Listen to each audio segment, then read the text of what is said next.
Hello and welcome to JagaVision, episode 79. I'm Jared Nyberg. I am co-owner of JagaSilk here in Victoria. Episode 79, that's 79 straight weeks. Pretty stoked. We've had some amazing guests on, farmers live from Origin. We've had industry folks. We've had just randomly interesting folks. It's been quite a ride. We have a really special guest joining us today. All of our guests are special, and Trevor is it's going to be tons of fun. So Trevor Burnett, he's one of the co-founders of the International Tea Appreciation Society.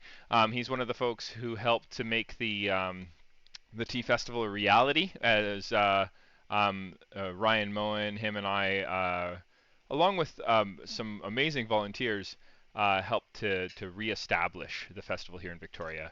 Last year and this year, it's going to be was online and is going to be online. There's going to be a 12 hours of essentially a glorified JagaVision, but not JagaSilk will be a guest on that series. Last year was 24 hours. I co-hosted it with Ryan, and I almost died at the end of it in terms of exhaustion. It was fun to do a 24-hour marathon, but this time it's going to be a 12-hour marathon, so much more digestible. 12 cups of tea instead of 24. So yeah, we're gonna have people on from China again. We're gonna have Mr. Chen, who's been on JagaVision, joined from Phoenix Mountain. Yamaguchi, who you have all seen a couple times on JagaVision. We're also gonna have Shauna from Chi Tea in Yunnan joining us. Uh, we're going to have Cloudwalker T join us, Eric Smith and Pedro from O5. We have Raven and Hummingbird Teas talking about harvesting on unceded, the ethics of harvesting wild tisans on unceded territories. So that should be a exciting series that we'll be doing. So yeah, really stoked to see that happen. Okay, so just been drinking some tea from Mr. Chen. We actually cupped this tea as a team, and I've just been it seemed like a waste to just not keep on going with it. Um, Looks like I'm missing my cup. Oh, there it is. Okay. Um, and just going into our third steep on this tea. We had given it tasting notes of lychee, brioche, flint in the thank you in the last rendition of the tea when we released this Daoye, this particular cultivar from Chen 3 or 4 years ago. But then we're picking up notes of jasmine.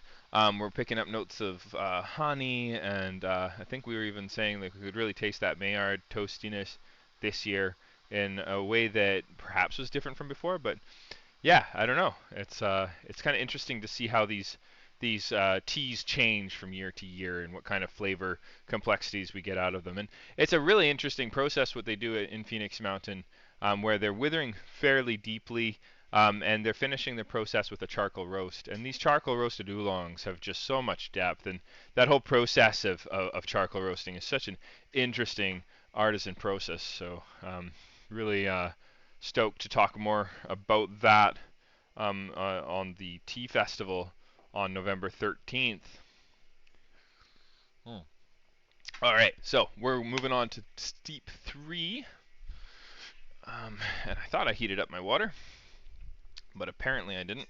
I have some water ready for the matcha, but I need some water ready for my oolong here. Okay. Want to get a nice sense of what the third steep of this tea is going to do. I'm always on the fence over what tea I like better, or selections we're getting from Chen at Phoenix Mountain, some of the more amazing Phoenix Mountain teas, versus something we might get out of Wuyi Mountain. So for me, there's always this Wuyi versus Phoenix Mountain dilemma, which perhaps doesn't even need to exist. sort of reminds me of my Assam Valley Indian teas versus the Darjeeling origin teas, and both Indian teas, both considered black teas, or what we should be calling crimson or red teas, um, but both very different. Darjeeling's much more likely to produce teas that are closer to a dark oolong, and do a fantastic job, high elevation, etc.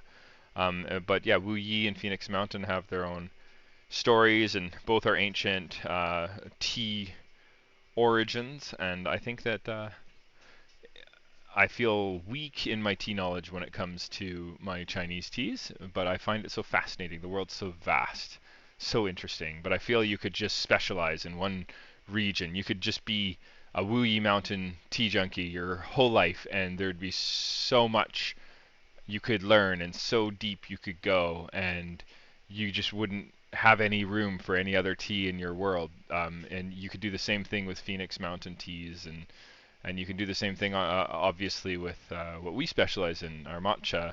And there's just no end to how, I think, deep you can go, especially with these ancient selections.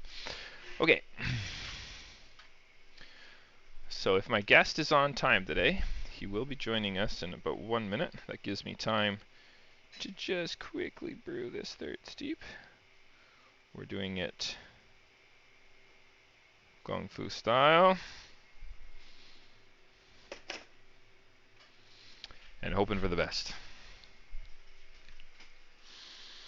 Oh yeah, smells amazing. Okay. And yeah, I'm digging this. Okay. So we've hit the mark where normally I would see my guest. Let me see if he's just trying to get on but can't. So while that's brewing away, on my third steep, I like to give it a little bit more time. Having a moment. Okay, so that is what it is. Alright. So I'm gonna drink that in just a second. Just try and get our friend Trevor on the call. What is going on? So bear with me while I do my tech work while I'm talking to you live here on the stream. And if you are watching from Facebook or YouTube or Twitch, don't be afraid to join the chat room and ask us questions as we go through our session today. It's always lots of fun to have those questions pop up, and or even comments, feedback, so that we can respond. Okay. So we have re-invited our guests. Let's hope for the best. It's possible that the invite I did before wasn't quite working, so I like to do a double invite. But Trevor is a busy man. He's opened up his own little tea shop. I know him as an artist and musician, and cacao aficionado, but he is a busy man. Fourth steep, tasting mighty. Yeah.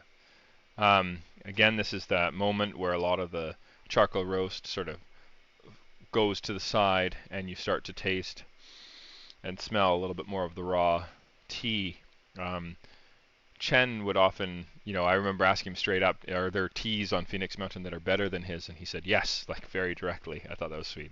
And he said, what makes them better? And he said, higher elevation, older trees. His trees are only, like 100 years old, but as if that's not awesome. So 100 years old. He's in a fairly high elevation, but not the highest.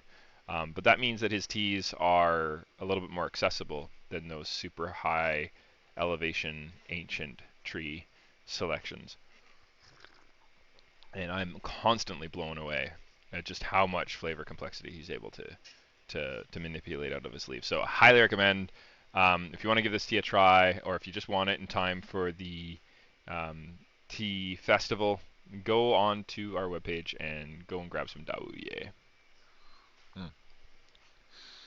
Yeah, lovely, lovely tea. Okay, I am gonna be right back. I'm gonna try and call our guest and see if I can't get him on the call. See if there's some sort of technical issue that's stopping him from joining me. And I'll be right back. There we go. Okay, we have Trevor. Welcome, Trevor, to JagaVision. Thank you, Zach.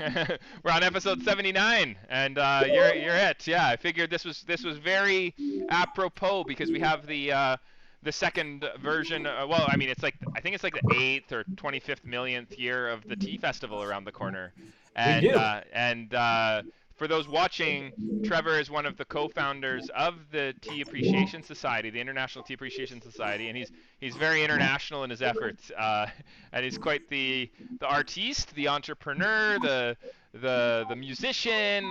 There's a lot going on in Trevor's world. So yeah, welcome to JagaVision, man. Thank you so much. Pleasure to be here. Very happy. Sorry for the delay. No, it's all good. I'm glad we figured it out. So but the matcha made it to you in time. We got the Okumidori Okuda and the Samidori blend by, so that we got the Takaki and the Fujioka. I figured, I was gonna just drink the Okumidori Okuda with you, but maybe we should do what's it called? Oh geez, I just realized I made a silly mistake. Okay, give me a sec. Yeah, we should do the both of them and do a side by side. Be kind of fun. Why not? I can stay up for another 5 hours. That's okay. Okay. I knew it's Sid, if I'm not mistaken, right? Right. Okay. Sid. Okay. Yeah, I'm just noticing my Okay. So I'm going to just change this around. Right now, it's still saying information from last year for the title for the show, or not last year, last episode. So I'm just editing that while I'm talking to you. Okay. So now I've changed it. Everything's good. Trevor, do you want to talk a little bit about what the tea festival involvement, what maybe talk a little bit about your band that you have and about your tea shop that you've opened up. What is going on in the life of Trevor? Nice. So right now, specifically at the tea cafe pub of mine, we have an open mic, which is nice because I was late because I was starting it because people here are really, Israelis have a reputation for being a very loud people, which they are, but they're also very shy. And if no one starts the open mic for them, everyone waits to not be first. So, oh wow. Okay. So you had to make that happen. Okay. So I sang 2 songs, and then I noticed that it's time to go. So I'm here with all my stuff. Luckily, I brought it first of all. Okay. Well, thank you for making this time, man. I know it's a busy moment for you, and I know what that can be like. So it's a pleasure. I love you, and I love being like this place wouldn't exist if it wasn't for you in my mind, largely. Oh, thank you, sir. Thank you. And and as you know, and as people don't know, but as I teach people here, I have a very unique place here in that we don't sell Coca-Cola, we don't sell the local main beer like the Budweiser or the Labatt from Montreal. Right. Everything here has to either be local from Israel, people that I know here, or for people that I know from outside, like you guys, from cacao from Guatemala or kombucha, which I'm now brewing. Right. And this whole idea to really focus local and for me to pay a little bit more and then try to just pass on the benefit to others. Yeah. I learned this from you, and the biggest challenge in starting this, which you also told me, as I said, I was like, how am I going to sell kombucha? Someone who doesn't know what that is and wants Coca-Cola. Right. And you told me a long time ago, it's all about education. It's about offering a free taster and teaching them what it is and why it's good. Yeah. And I've become like a kombucha. People are like buying bottles from my shop. I've opened 4 months. People never had kombucha before. Now they're buying bottles and coming weekly. That's amazing. Yeah. We were serving our kombucha or having our kombucha served at this space over in Calgary, and they did a really interesting thing where when you go and you get a cocktail at a bar, you're often served a small drink before you drink. Do you know what I'm talking about? There's a name for this. I can't remember what it's called.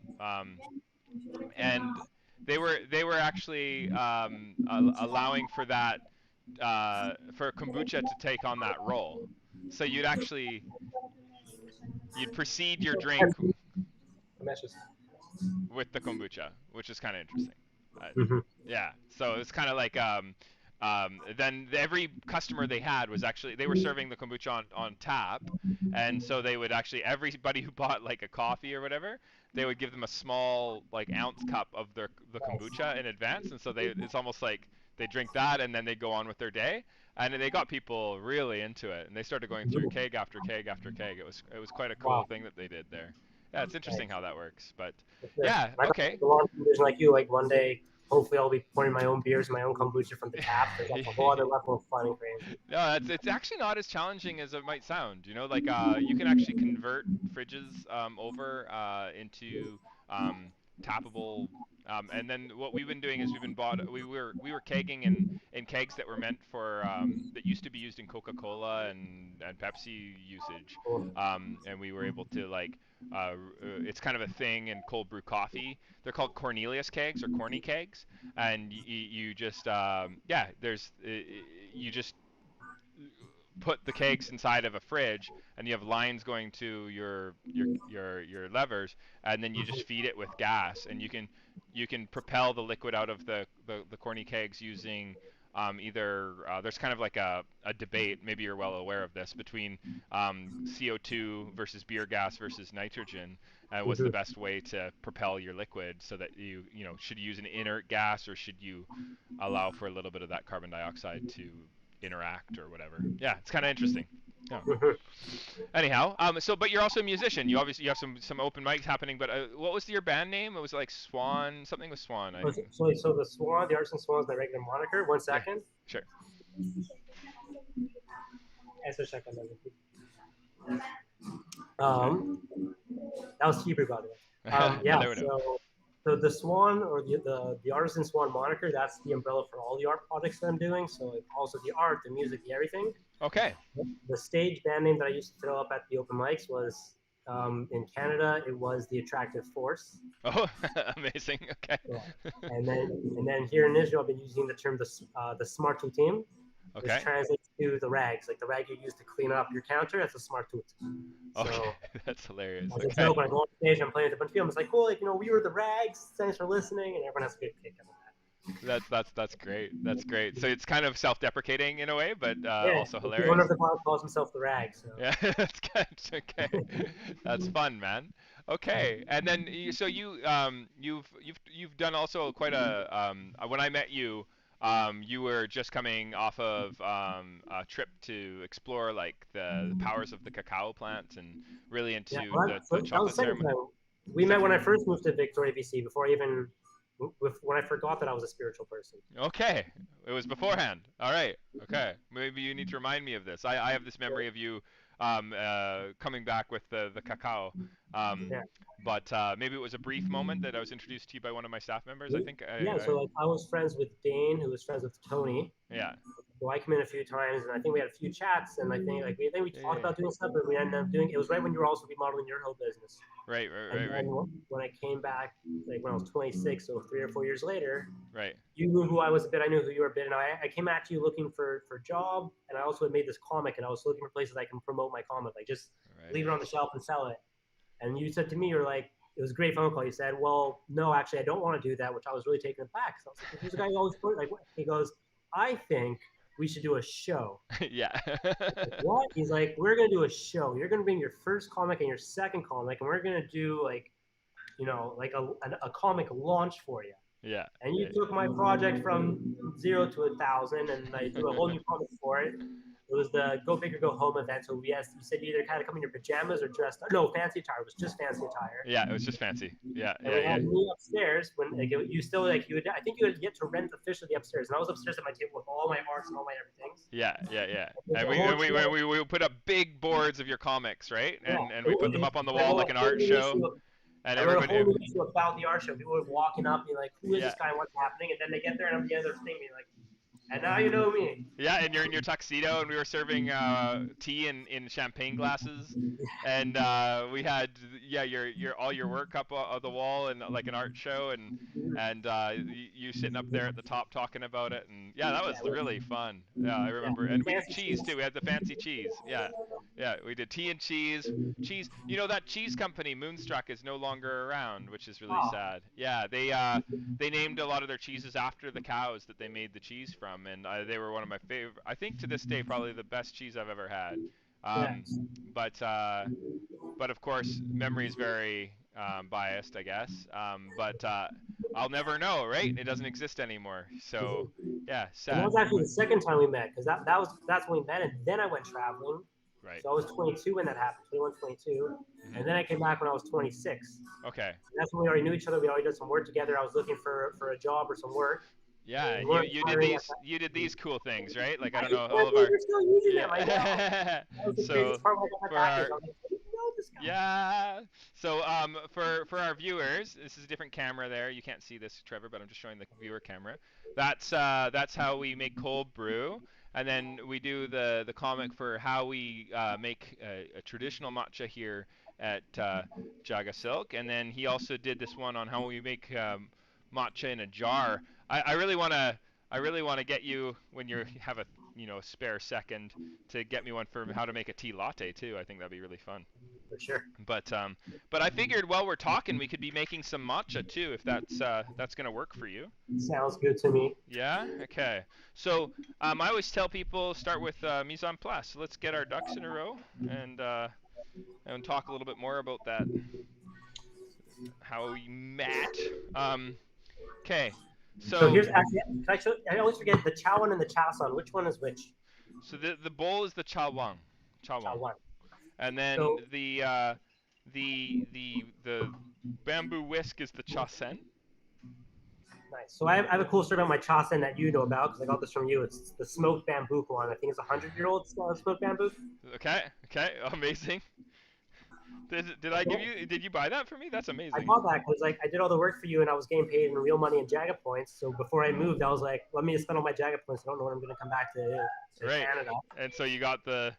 So I got the smoked one, That's amazing. and That's then so cool. Okay. my Chawan has a cool story. This is actually my friend's aunt and his father. They make traditional like teacups, and like the bottom's non-glazed like it's supposed to not be. Yeah, yeah. That's And they clear amazing. the That's a beautiful front bowl. and back. Okay. I have And something. I have a similar coloring on the bowl that I'm using, but nice.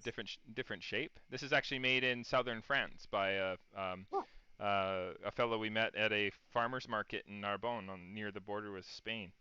It was hmm. he is doing such a good job. He was making matcha bowls because he was training under a Japanese potter, but he'd never made matcha in his bowls before.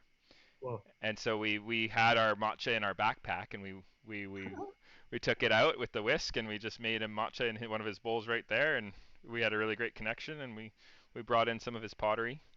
He does earthenware firing, so he built a wood kiln in the hill near his house, and he does this amazing work.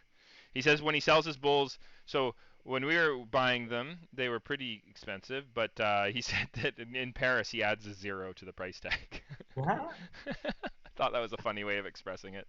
So, but he does a good job. It's So what I was gonna do, Trevor, is weigh out some tea. Do you have a scale?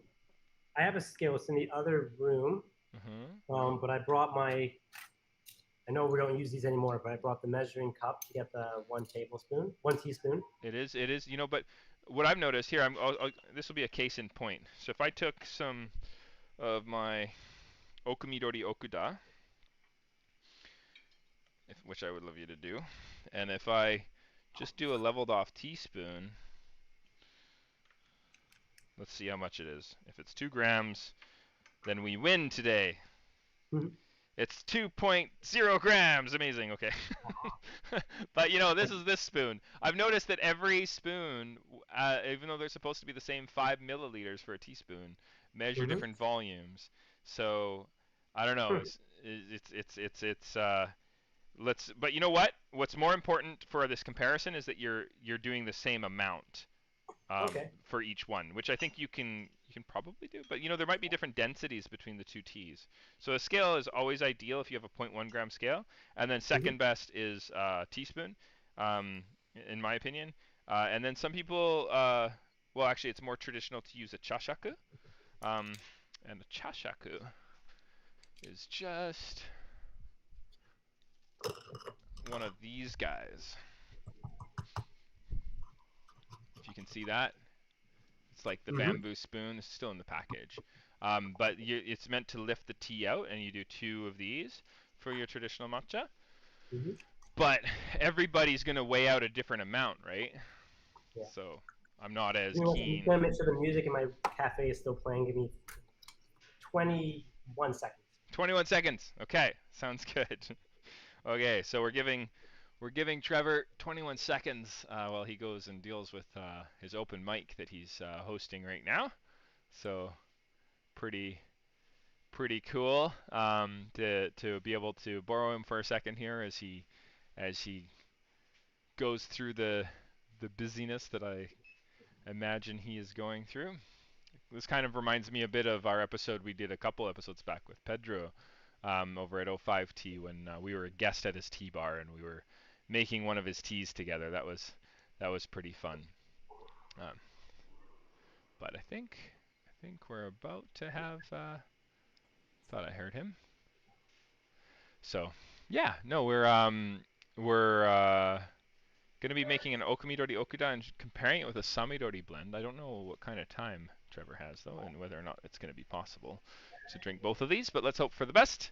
Um, for our guests or for our viewers, something that's really exciting for me about this tea is it's one of the first times that we've milled Okumidori Okuda on the mill that's hooked up to the chiller. So, um, kind of some cool developments that are happening, Trevor, with the matcha are the you can see the mills behind me.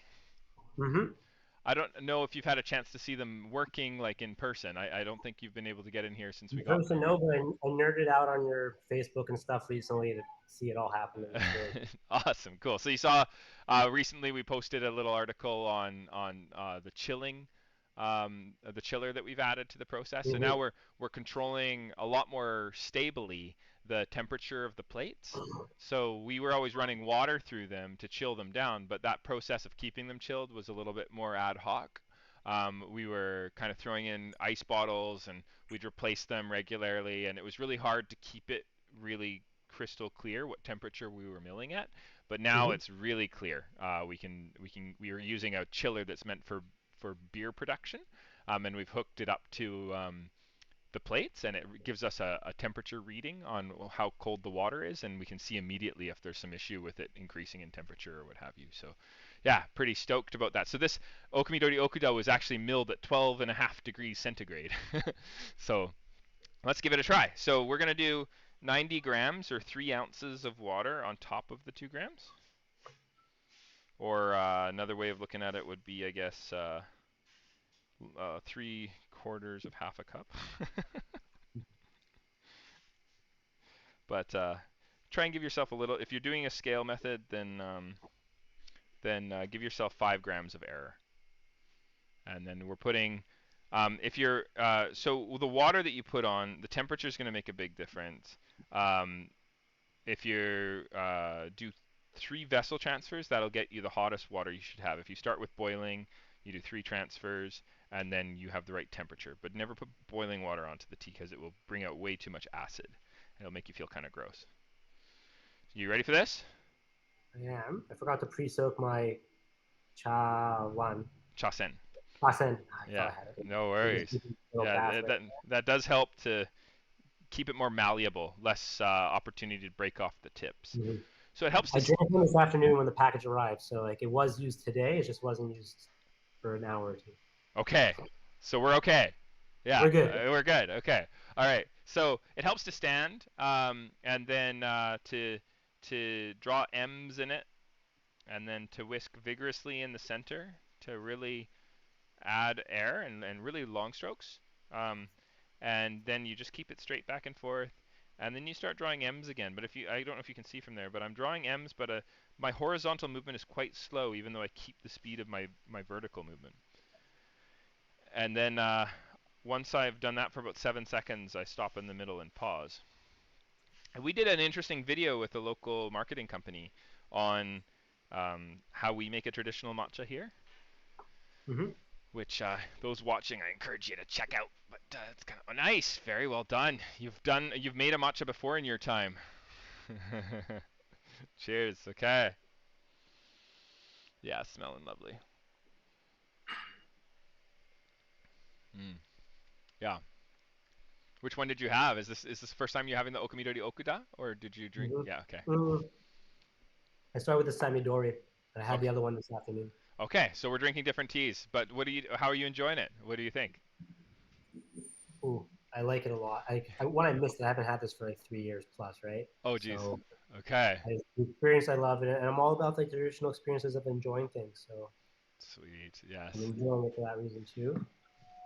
Let me just fix the audio in a second. Sure. Way too much fun. So, Trevor's just going to fix the audio issue at his open mic in his pub. I'm probably gonna um, say goodbye pretty quick to him. It sounds like he's got a lot going on. I just wanted to introduce him to everybody, and I wanted to talk a little bit about this tea with him. And it's kind of interesting just to see Trevor move around the world. And he's been in India, he's in Israel, he's in Montreal, here in Victoria. He spent time down in South America. He's quite a traveled guy, speaks multiple languages, um, and we just have we always have a really good time just talking tea. So so this particular tea, 12 and a half degrees centigrade. This is Fujioka. This is a really special farmer that we work with. The Samidori blend that you're drinking is from another guy named Takaki.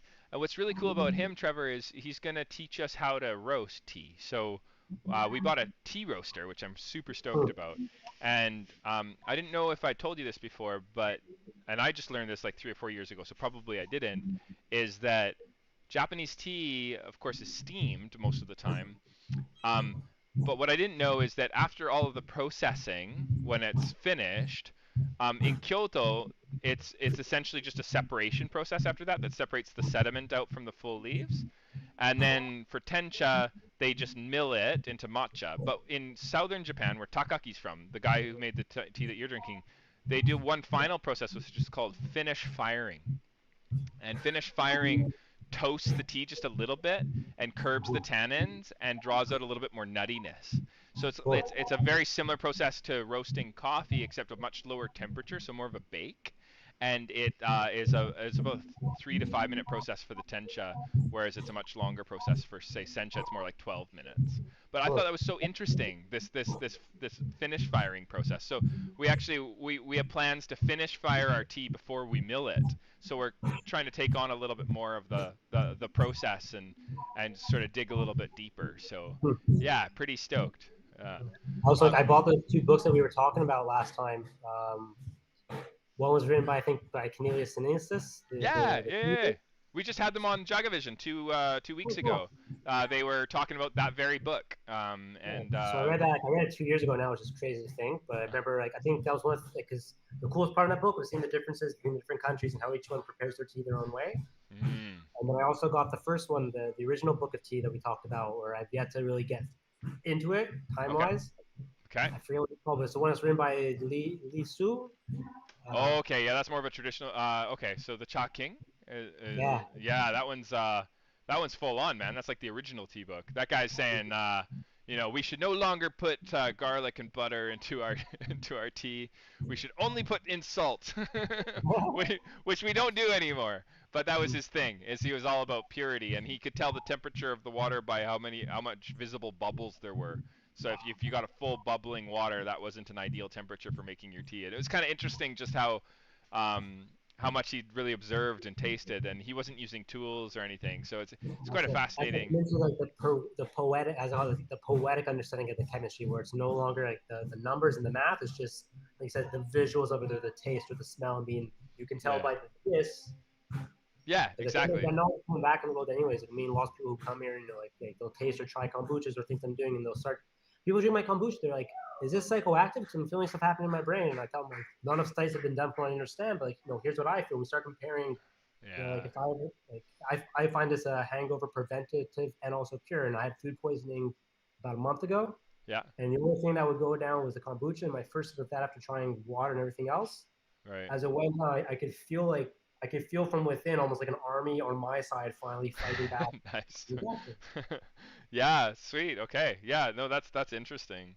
You know, it's interesting how science and art sort of intertwine. I often look at science, or at least measuring tools, as a sort of a platform for understanding things in a very um, extracted way. And then when I put them back into context, then I really try to harness and develop a sense of intuitive interaction with tea preparation.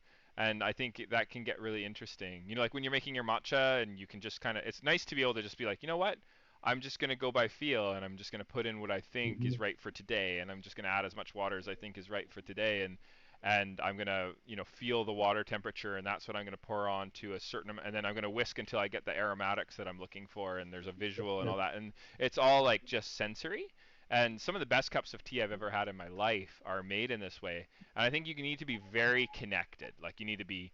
It's hard to run a bar and have a lot of conflicting responsibilities or interactions that don't allow you to just be like really zoned in. And Um, and on sorry, no, go ahead. yeah, Uh, and on that, there's like it's my bar. Like I finally yeah, matured, like not mature like maturity, but I've matured as a human, as an adult enough to own my own business. yeah, Maybe on that, I catch myself like running around like a chicken without his head, yeah, and I stop, and I'm like, "This is your business. yeah. Like, It's it's okay. your service. If you want to serve people a little bit slower, that's okay. And if they don't Yeah, want, that's yeah, okay. This is it's true. you're not working. No one's gonna yell at you. It's like, Life and is then I did that. choices, man. Life is a lot more choices than we realize. I think that conformity to expectations that perhaps only exist in our own minds is a thing. And we don't necessarily have to go there. We can kind of step back from that and go, what is real for me? Right? And then just kind of try and move forward with that and really keep on exploring that because that's going to change all the time too, right? Mhm. So, I think that what you're doing there with the open mic and serving your tea and making your kombucha, it sounds pretty exciting. We My place has become like a vortex of sorts. People that come here, like one, everyone comes here, 80%, if not more, like love it. I sweet, don't call them customers. I call them my friends because I know everyone by name because they keep coming back. sweet, And the yeah, place itself is like it's like on one hand it's a vortex, and the other hand it's a shield, and it's just there's such a strong vibe here of a certain kind of relaxation and mood right, that we only get the best kind of people. People like every person that walks in is another special person with another cool story. It reminds me of your cafe where like you didn't get these, like big glasses, Prada. Where's my like the yeah, right people are coming and yeah, they're joining in on the fun, and it's creating a community, which is also the point of this cafe. It's if I have to work all day, I want to work with people that I like, serving them things that I like and I think are healthy. And totally, if this is yeah. a business, I want to make money by providing people with a service, with a product that I stand behind. You know, And it's again, you taught me a lot of those principles, so it's thank you. really and it come. I think you have to sort of revisit that over and over again in your life. Kind of reminds.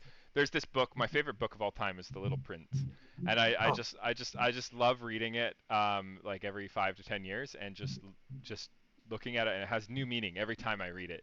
And I think it's like the sort of the dream and the values that you start out with. There are pieces of it that just stop making sense after a while, and then you gotta ask yourself, like, it does it not make sense because of this pre-existing notion of what I need to do to grow and service more and more people, or am I able to put things on pause and pull back a bit and go like, mm-hmm. what, actually, like what's been interesting during the pandemic and the lockdown is we really simplified, and I'm a lot more personally involved in serving people, and in talking to wholesale customers and in like very direct interactions. And I think for a while before the pandemic, everything was going in a direction where it was kind of interesting. You and I had gotten the business to a place where we could sort of step away and travel, and things would still function. It would be perhaps there would be issues that we need to deal with when we got back, but the basic functioning of the business could happen, and we had really good team and really good people. But I did feel a certain sense of disconnect after a while, and it's been really interesting to reconnect and then go, okay, like a lot of, again, it just keeps boiling back to a lot of this is choice. Like what we're doing is choice. All of these things, these systems, these goals, these directions that we're going, it's all choice. Mhm. And you told me once, like when I first met you when you were doing this reorganization, Mhm. that was also what you're doing. You're actually getting back to like getting back to being you in charge of everything and making sure that it was all getting done the right way because you found that people were preparing things and not explaining them properly. And Right. you're also talking about organic growth, and what you're saying to me now with the evolution is kind of like you organically grew to a point where the business was able to self-sustain itself, Yeah. which allows you to step back from it, Yeah. but then also in taking a step back away from it once again because it's self-sustainable without your direct influence, Yeah. it starts to morph and change, and you got back to it to be like, okay, no, you're a self-sustainable business, but you have to still continue to or grow organically in this path, and then you're getting to like the bonsai effect of the ceiling has grown, it's become a big tree, became a bush, and then you left, and then all of a sudden, you know, Yeah. branches start going away. And it's like, no, you got to come back and you got to trim what you want. Like, no, like, Yeah, you can go whatever you exactly. want, but I want you to go this way, and we're going to do this together. There's a lot of participation and guiding and pruning and allowing things to go free and then coming back and guiding and pruning again, and I think it Ah, Shoshim,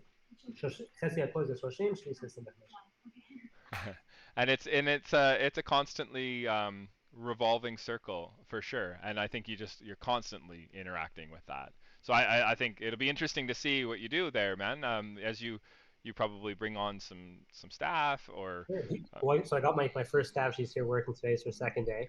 Yeah, can I show you? Can I do like a quick little you, pat of the you pub? can do that. Yeah, yeah, totally. Okay, let's see. I mean, they're all live broadcasting, so I just like to, Mm-hmm. some people don't like that. So, Okay. Well, I'm different, so pretty okay. much this is the pub and the outside of it. Okay, okay, amazing. That looks beautiful, man. Here's some folks, and then that's Yeah. our stage on the other side of the Didn't wall. didn't you build this yourself? I built the whole thing. That's why I want to show it. That's amazing. That's amazing.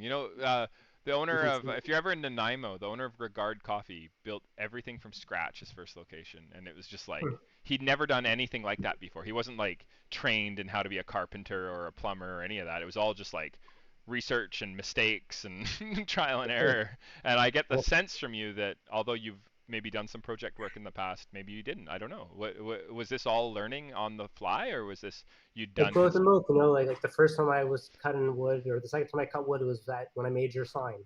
Wow. So Okay. I've worked with the jigsaw before, but I'd never worked with the jigsaw this much. And I'd done drywall a bit, but I'd never built the whole wall. And I had made cement, but I'd never done tiling. And like I cut tiles here. I have a wall of tons of these triangles that are intersecting. I made all these patterns. Wow. When people come and I tell them like I built the whole place, like, what about this? I'm like, I did that too. What about this? And I have to go like, you see all those triangles? I go, yeah. I go, like, I cut every one. Like that's to the point that I made this place. Like here in the back, all the what's it called in English? The in between the tiles, the gray We call it grout. the Grout. grout. Yeah, yeah, yeah. Thank you. Like it Yeah. took me a week to pull out all the old grout because it was white and it was dirty and greasy, and I put all the new grout. So like I Wow. did everything here. It's amazing. Man, that must feel so good. That must feel. Yeah, Didn't you do that in a different location and then things kind of fell apart and you had to redo that that, process? that, that was here. Like I did this renovation for about a year, Yeah. and then they closed the electricity on me, and they told me that my lease was not valid, and they're trying to pull a fast one on me. And I was like, look, I didn't come from Canada to renovate your building for Yeah. free. Yeah. This is a business, and there's laws, and there's things, and even if I'm not from here, like, I'm not an idiot. So Yeah. it took us a while to resolve it, but You thank God we figured it resolved out. figured Okay. it out. And, a little bit of extra force here and a little bit of push in there, and kind of like I'm not leaving, so it's Yeah. yeah. And now you're here and you have Oh, a space. Well, I'm really happy for you, man. We have a session coming up where you're going to be joining us for the opening again. mm-hmm. We're going to be November 13th here, anyways, starting at 12 o'clock, and it's going to go until midnight. I don't know if you can put this up in your space or what have you, but man, the online Victoria Tea Festival, we're going to have the Camellia sinensis folks are actually going to have a representative from their tea studio in India, where they gather a bunch of tea farmers from all over the world, and they have like some of the best tea manufacturing equipment, and they're manufacturing new teas. Hmm. in this cool space. And then we're gonna have a raven and hummingbird on the show. They're in I think Squamish. Don't hold me to that. Over on the mainland. And they're going to be doing a talk on the ethics of harvesting tea in unceded territories. Hmm. Um, and then we're going to have Pedro from O5T coming on. He's going to be talking about just making tea from tea bushes he grew himself in his yard in Richmond. And then we're going to be having Cloudwalker Tea come on, and he's going to be talking about pu'er tea and where the secrets Cool. are buried. He says, We'll have and the British Blue Air from the first TV festival. yeah. And then we're gonna have he's the really tall guy. If you remember Six Mountains back in the day, he was working with them. Yeah. He started his own company. It's called Yeah, Cloudwalker, cool. or This is November resurrected it. 13th. November 13th. Yeah, November Perfect. 13th, It's a noon Saturday. I don't work Saturdays. I can do the whole show. noon until midnight. That's it. For me, 10 until 8 in the morning. I'll be there. Amazing. And then we have who else do we have? Well, JagaSilk's going to be doing a live tea roasting on their new tea roaster. Um, Tea and roasting being like, you know what I think about tea? Here's a bunch of things like to please. Well, I gotta get roasted. Like when they do the celebrity roast on Comedy Central. Oh yeah, that's what's gonna happen. And then we're who else do we have on? We have the people who do the Teatopia Tea Festival in Wadzuka in Japan. They're going to be coming on and talking about the switch from hand harvesting to technology harvesting in tea fields in Hmm. Japan. And then we're going to have Yamaguchi-san, who's been on JagaVision a couple times now, talking about converting sprayed farms to organic farms and the challenges Hmm. that produces. And then we're going to have Chen on from Phoenix Mountain, live from China, and he's going to be talking about the charcoal roasted teas from Phoenix Mountain in Guangdong. Yeah, it's going to be really awesome. Like the Hmm. talks are going to be great, and really stoked to have you help us introduce the show again on noon of November 13th. So yeah. Anyway, we're coming up to the end of the show here, though, Trevor. Do you have any final stuff you wanted to just point out or discuss before we I could before finish we? a lot of my things with like, again, it's when we did the show one time I said something about I'm always looking back at my life and if I'm not happy I know I'm doing it wrong. And you once told me years ago that you thought that that was a bad way of looking at life and puts a lot of stress on yourself and you shouldn't strive to be happy, you should strive to be at peace. And I've Or taken that yeah, peace, or maybe if I was going to edit that to what maybe I said at the time, but maybe I as didn't, a is peace, contentment, like you should be like meaningfulness. okay, I think that nice. that I learned that from a guy, a psychologist that studied with Freud, and it was just this idea that happiness is very subjective, and so is Mhm. meaningfulness. But happy, how do you know if you're happy if you're not sad? How do Yeah. you know these things without experiencing other emotions? And happiness is an emotion, but meaningfulness is an identity, right? Mm-hmm. And And and with and meaningfulness things, it's bringing even like what I've learned to tell people also. So I was just like, how'd you do this? And you had such great luck. And it's like, I did it because I wanted to do it. yeah, And it wasn't luck. It was really hard work. And I tell people, be like, whatever your dream is, whatever your goal is, yeah, just, like, go out and do it. And everyone's going to tell, like, almost everyone's going to tell you, you can't. Every time you hit a yeah, roadblock, they're going to tell you, you see, I told you you can't. And you yeah. got to really push everyone else aside. And if this is what you want to do, Yeah. you will succeed. I think But so. you will succeed. And you have to keep pushing it until, because it's meaningful. Like, again, it's meaningful for you. They don't Yeah. get People told me, why are you taking down the wall? Put up white paint. And I said, there's black mold. I got to take the wall down. Like Yeah. people don't get your vision. So just, if you're a human with a vision and a goal and a love and a desire, Mhm. do it because when you will succeed, because you will if you want to, it's Mhm. so worth the ride and the trip and all the hardships of it. For certain, man. Yeah, no, a huge agreement with everything here. I think that that if we can, yeah, do things. I often say that I remember having a conversation with our brewer. You've met him before, Jared Verani, but he's often said like looking at all of the time we spend on the kombucha. He's like, I shouldn't be the one saying this, but I don't know if it's worth it to do the kombucha Hmm. because it's just so much energy and time. And I mean, he loves doing it. Don't get me wrong, but like, does it make sense as a business? And on a certain level, we have to sit back and go, well, yeah, we got to stay sustainable, but what matters more than anything is that we got to want to do it. and these are choices. So you do it, and then you sort of edit things so that you can make it sustainable, right? And I think that Mhm. that's really important, is to do things because you want to do them. Um, yeah, because there's I think a lot of life can go into a sort of autopilot where we're just doing things because we feel we have to do them, and that can get really draining. And there is a certain amount of that. I think we gotta just accept that. Like, if you want to function your business, you gotta pay your rent even if you don't want to. Yeah. For sure. But Like, I mean, maybe I'm wrong. This could be one of those like self-fulfilling prophecies. I don't well, to know, me, it's like but part of it's paying rent, and then to me, the yeah, big thing is like I don't need to be rich and wealthy because I sold you poison for a crazy cost. It's like if I yeah, can cover rent and make enough to live, and I sold you something really good at a reasonable price, yes, I'd rather do that than sell you a bottle of Coca-Cola for $10 when it cost me one. yeah, Because for every 100%, reason, right? Like it's not yeah, healthy. They don't know me. They don't care about me. They're bad. Like I'd rather sell you tea that Jared sent me from his place that's from Japan, from that he knows that was like, and teach them on the whole. Like I told you, like yeah, I opened a school. My yeah, school looks like a cafe pub, but it's a place of learning, yeah. and it's There you starting go. to become that. It's the cultural hub. It is. That's amazing, man. No, And that's that's what cool. made me like go to sleep at night. I'm like, cool. I'm not rich yet, but everyone who came today had a really good time, and I taught people things, and they're healthier. Yeah. So No, that that's works, what they're man. doing, choosing to Yeah. come to my place. That makes a lot of sense. Makes a lot of sense. Well, when do we see, like, I guess at post pandemic, maybe after you things settle and you can have a moment where you can, I don't know. Are you gonna I would love travel? to. Are you gonna I come would love back to to Canada at all? Are we gonna see you in person ever again, or what's the? when I got like when my business is self sustainable, then I can skittle off the backpack for a week or two. Well, first place in Canada is probably BC. I got you and a bunch of other friends there. Well, you got to at least put in. I think it's they say 5 years for you to feel like you're not freaking out about next month's rent, and then 10 years to be like really stable.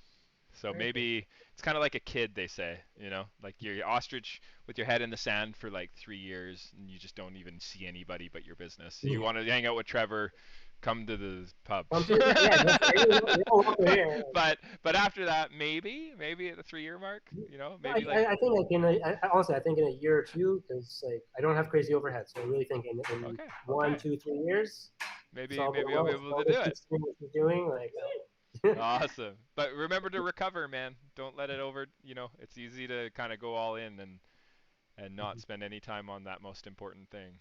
Recover so you can do the marathon, right? mm-hmm.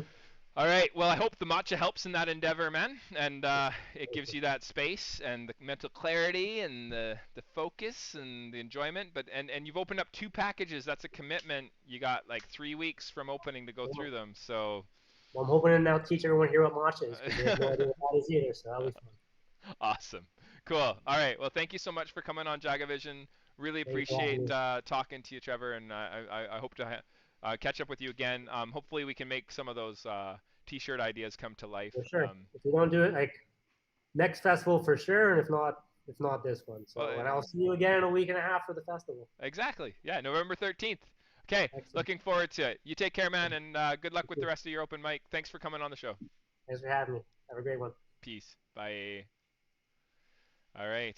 So that was Trevor Burnett, co-founder of the International Tea Appreciation Society, coming on the show today. We were talking a little bit about the festival, about some of his project work, what he's been doing with his life.